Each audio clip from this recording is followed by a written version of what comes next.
A priest and a pastor were standing beside a road with a big curve in it. They were both holding signs. The priest held a sign, and it said, "The end is near." And the pastor also held a sign, and the pastor's sign read, "Turn around." Pretty soon, a guy in a sports car drove by, and he saw the priest and the pastor and their signs, and he yelled at them, "You idiots!" And he honked his horn, and he flashed a particular finger, and he kind of went around and kind of gunned his gas and went around that corner. And a few moments later, the clerics heard screeching of tires and a big splash. And the priest turned to the pastor and said, "Do you think maybe our signs should read, 'The bridge is out'?"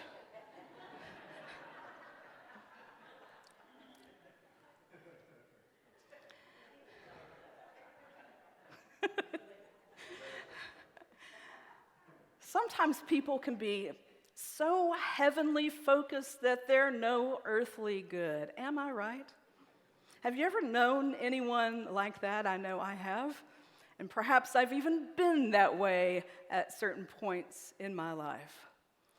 But the question that I want to pose today, that I think James is posing with this text that we read together earlier, is what good is faith if it's not relevant to the living of our lives? Now, like I said earlier, we've been walking through this letter that James wrote to those first century Christians. We started in chapter 1 with verse 1, and then in that section, we read about James. I called it Faith Under Fire, and we studied how James encourages believers to find joy through trials, to seek God's wisdom in the midst of uncertainty, and to trust God's unchanging character as kind of the foundation for our authentic life. And then the second week, in the second part of chapter 1 of James, we read where James challenges us to move beyond passive hearing to an active doing of our faith, listening before speaking, letting faith manifest in concrete actions, as well as caring for the vulnerable, and this as the true measure of our pure religion. And then in last week's sermon, anybody remember the title? No. Somebody did. Hallelujah. Praise be. VIPs. Who was that? Joe Beth? My goodness. Mwah. My English teacher in high school used to give people who were extraordinary a star for the day. So you get a star for the day, my dear. VIPs only was the sermon title last week, based on James chapter 2, verses 1 through 13.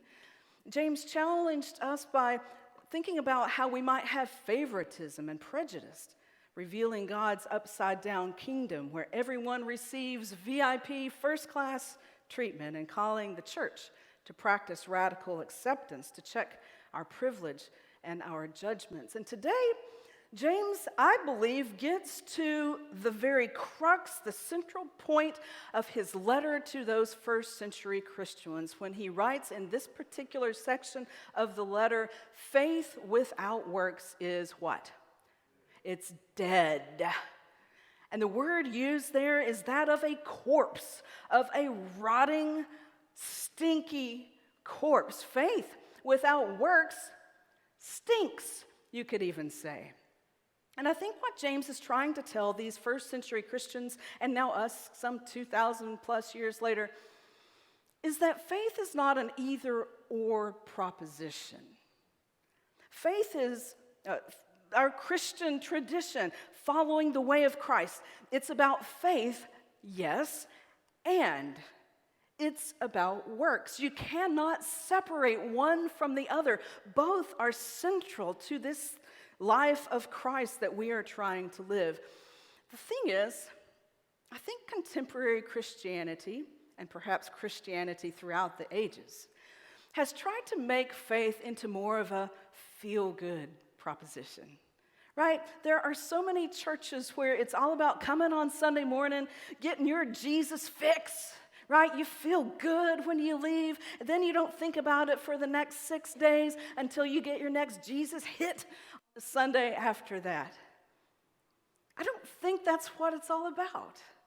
I don't think when Jesus died on the cross, that's what he was hoping for, to give people a little hit on Sunday mornings. I think it's more about what we do with our faith in Christ than simply how we feel or the words that we say. And so in verse 14, James starts this whole pericope this way. He says, "What good is it? What good is it, my brothers and sisters, if you say you have faith, but you do not have works? Can faith save you?" he writes. And I think about Christians who claim to be people of faith, but it's more about getting their fire insurance, if you know what I mean. Right? They claim the title of Christian so they can get their get out of hell free card. And it's kind of limited to that. They say they're Christian, they've maybe taken on the baptismal waters, and yet you can tell it's not transformed their lives.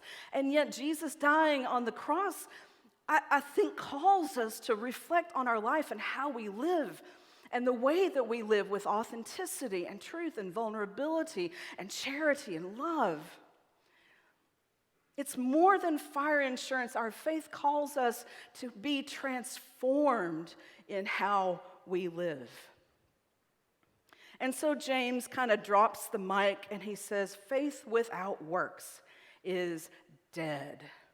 Think back to those guys holding those signs that appeared to be religious signs when they were actually practical, though misinformed. They could have done a better job communicating, couldn't they? Could have been more relevant to the people driving down the road.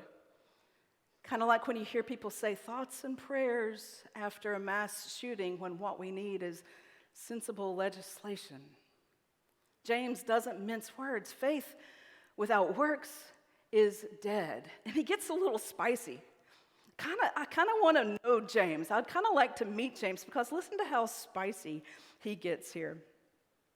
In verse 20, he says, "Do you want to be shown, you senseless person, that faith apart from works is barren?" In other translations, it says, "You fool." I mean, James, come on now, simmer down, buddy. And then what he goes on to do is he picks a couple of examples from his scriptures, which we call the Old Testament. Our Jewish friends call it the Bible, the Hebrew Bible. That's the only Bible James had at that point. The New Testament, of course, was not yet written, and so he's referring to the Old Testament, and he's picking out a couple of stories of two individuals that couldn't be more different, and yet both highly revered in the Jewish faith as well as in those early Jewish Christians. And the first one he pulls out is Abraham. Abraham, kind of the gold standard of following God. And he sets this story up. It's kind of a weird story to modern ears. You may remember it. Abraham and Sarah couldn't have a child. And in their old age, Isaac was born. Oh, right, Isaac. He was going to be the one who would bring God to all the nations, and all the nations of the world would be blessed through this one son of Abraham and Sarah. And so Isaac is now a little bit older, and God calls Abraham to sacrifice Isaac. Weird to our modern ears, I know, but this child sacrifice was not uncommon in that day and time.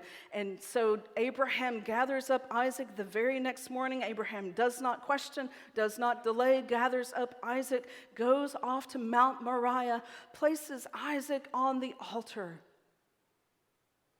And this is the example that James sets before us of a faith that follows God even when it hurts. A faith that follows God even when it doesn't make sense. A faith that follows God no matter what. An active, risky faith. And so Abraham sets Isaac up on the altar, and God, in the very last second, what? Provides a ram for Abraham to sacrifice, and thus eliminating child sacrifice from the Hebrew religion. forever. The second person James holds before us is an interesting character from the Old Testament. Her name is Rahab. Rahab the prostitute. Rahab wasn't even an Israelite. Rahab was a Canaanite.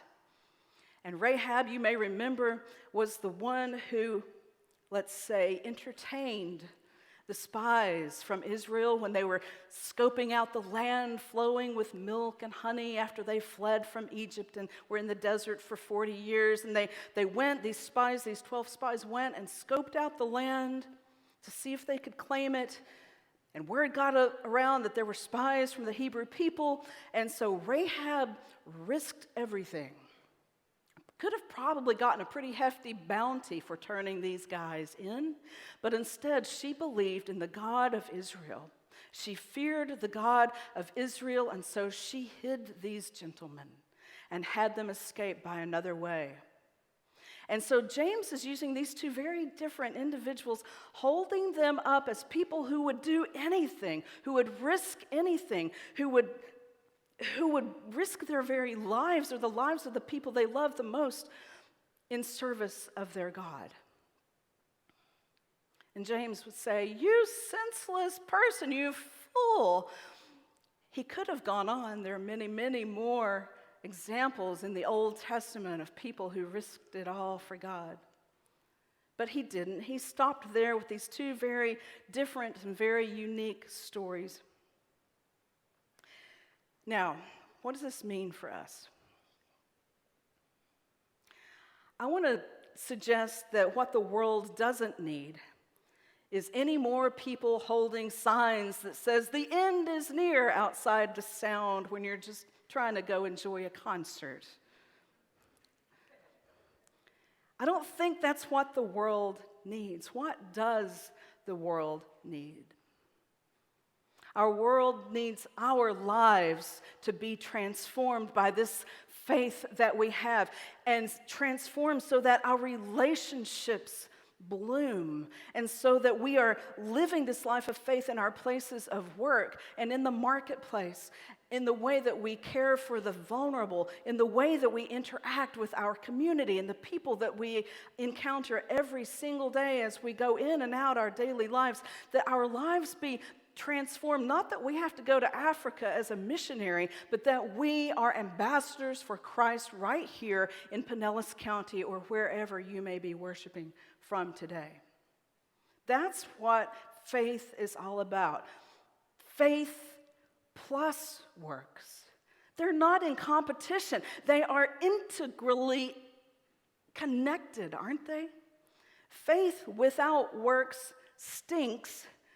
Faith with works is what James is wanting us to think about. So, this week's challenge, it's not complicated.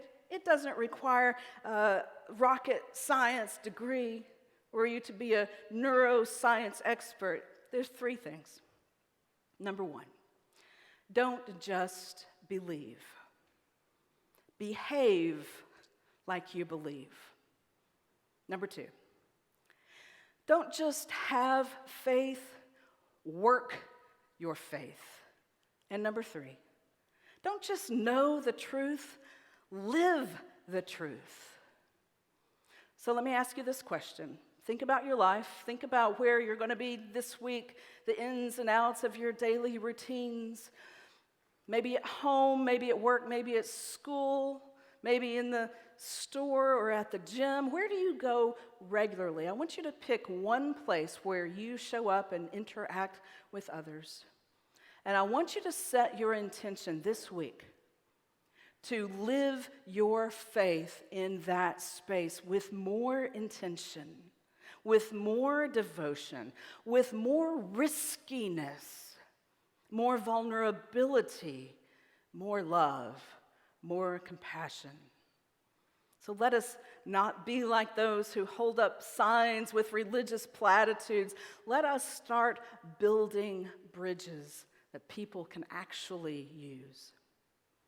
Chapel by the Sea, our faith was meant to work, so work it.